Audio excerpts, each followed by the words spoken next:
ఇప్పుడు ఇక ఏం చెప్పాలన్నా నీకు నా బాధ.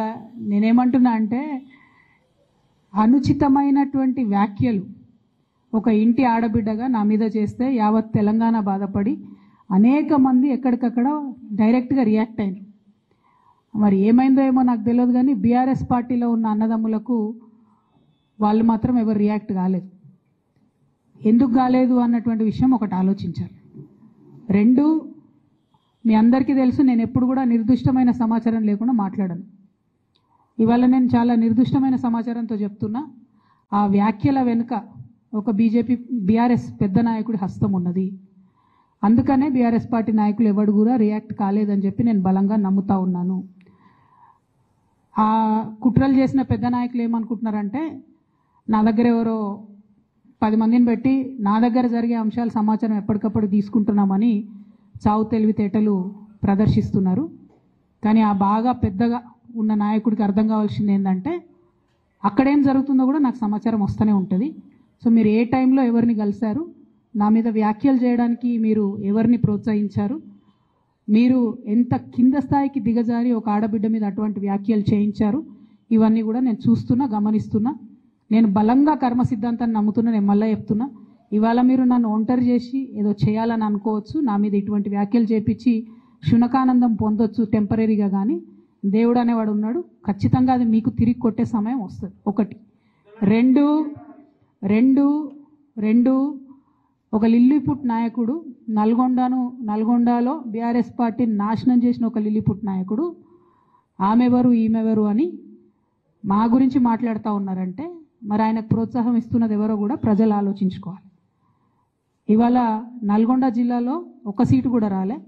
ఆయన సీటు సావు తప్పి కన్నులొట్టవైన చందంగా చివరి నిమిషంలో అనుకోకుండా గెలిచినటువంటి సీటు. ఎన్నడూ ప్రజా ఉద్యమాలు చేయలే.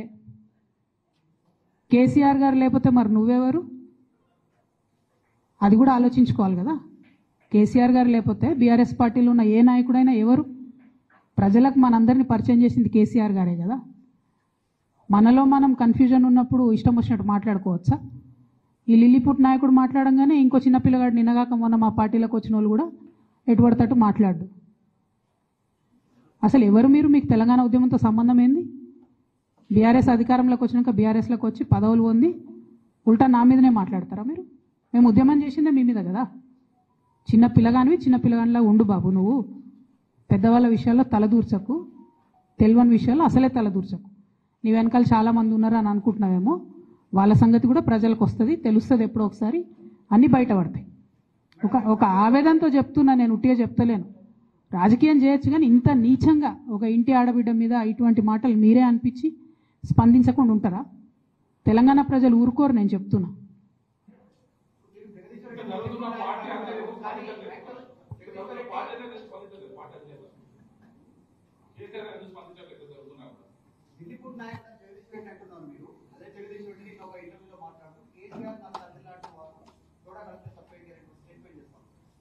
నేనేమంటున్నా, కేసీఆర్ గారు నాకు తండ్రి.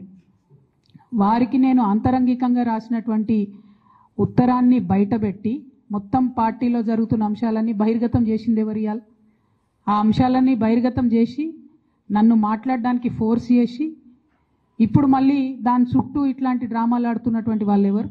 ప్రజలకు కూడా తెలుస్తుంది తప్పకుండా. కానీ ఒక మన పార్టీకి సంబంధం లేని, బీఆర్ఎస్ పార్టీకి సంబంధం లేనటువంటి వ్యక్తి చేత మన పార్టీ నాయకులే ఊతమిచ్చి నా మీద వ్యాఖ్యలు చేయించారనడానికి నా దగ్గర వందలాది ఆధారాలు ఉన్నాయి. ఖచ్చితంగా అది టైం వచ్చినప్పుడు బయటపడుతుంది, ప్రజలకు కూడా అర్థమవుతుంది. అయితే ఇంపార్టెంట్ ఇష్యూ ఇక్కడ బీసీల ఇష్యూ. దయచేసి రేపటి నుంచి ఖచ్చితంగా 72 గంటలు దీక్ష చేయాలనేటటువంటి ఉక్కు సంకల్పంతో మేమందరం ఉన్నాం. ప్రభుత్వాన్ని మళ్ళీ రిక్వెస్ట్ చేస్తూ ఉన్నాం, మీరు మాకు మా బాధను చెప్పుకునే అవకాశం ఇవ్వండి. మీరు కాంగ్రెస్ అంటే బీజేపీ అంటే కాంగ్రెస్ అని తూకిత్తా అని చెప్పి బీసీలకు అన్యాయం చేసే ప్రయత్నం దయచేసి చేయకండి.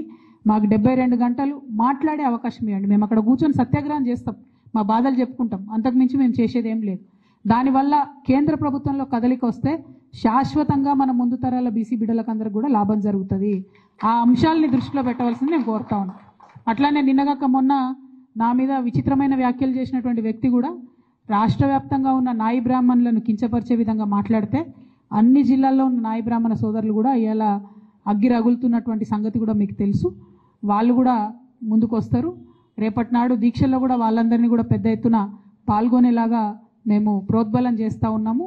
అల్టిమేట్గా ప్రజాస్వామ్యంలో చాలా డీసెంట్గా మా నిరసన తెలియజేస్తాము. దానికి అవకాశం ఇవ్వాల్సిందిగా మళ్ళొకసారి డీజీపీ గారికి, ప్రభుత్వానికి నేను విజ్ఞప్తి చేస్తాను.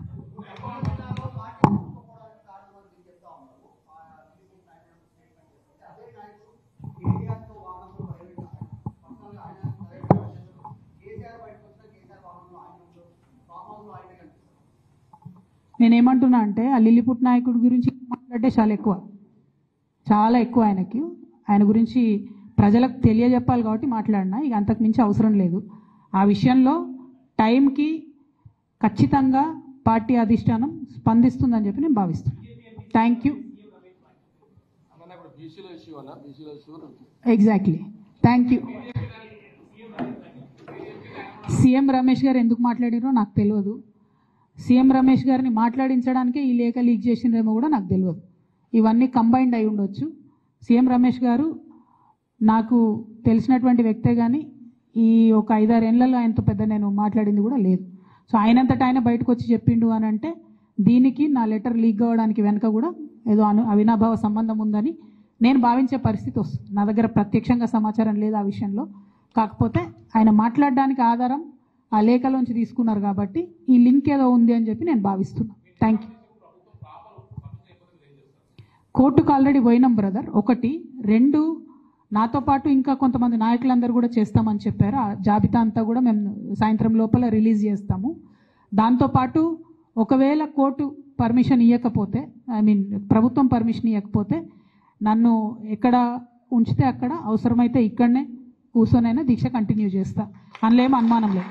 ఎందుకంటే 72 గంటలు 112 కులాల వాయిస్ వినిపించాలనేటటువంటిది ప్రధానమైనటువంటి ఎజెండా కాబట్టి ఖచ్చితంగా ఆ వాయిస్ వినిపించడానికి ఎక్కడ అవకాశం దొరికితే అక్కడ నేను వినిపించడం జరుగుతుంది.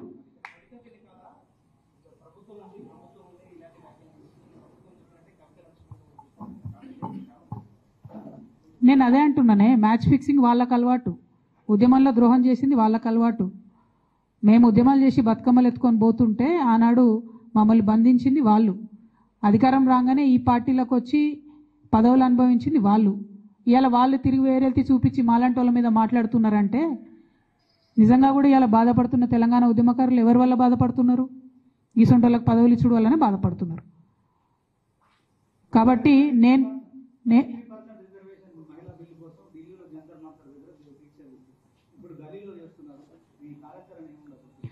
33% మహిళా బిల్లు కోసం దీక్ష చేసింది అది నేషనల్ పార్లమెంట్ అండ్ అసెంబ్లీస్లో కావాలని చేసినాం కాబట్టి ఆనాడు ఢిల్లీలో చేసినామండి.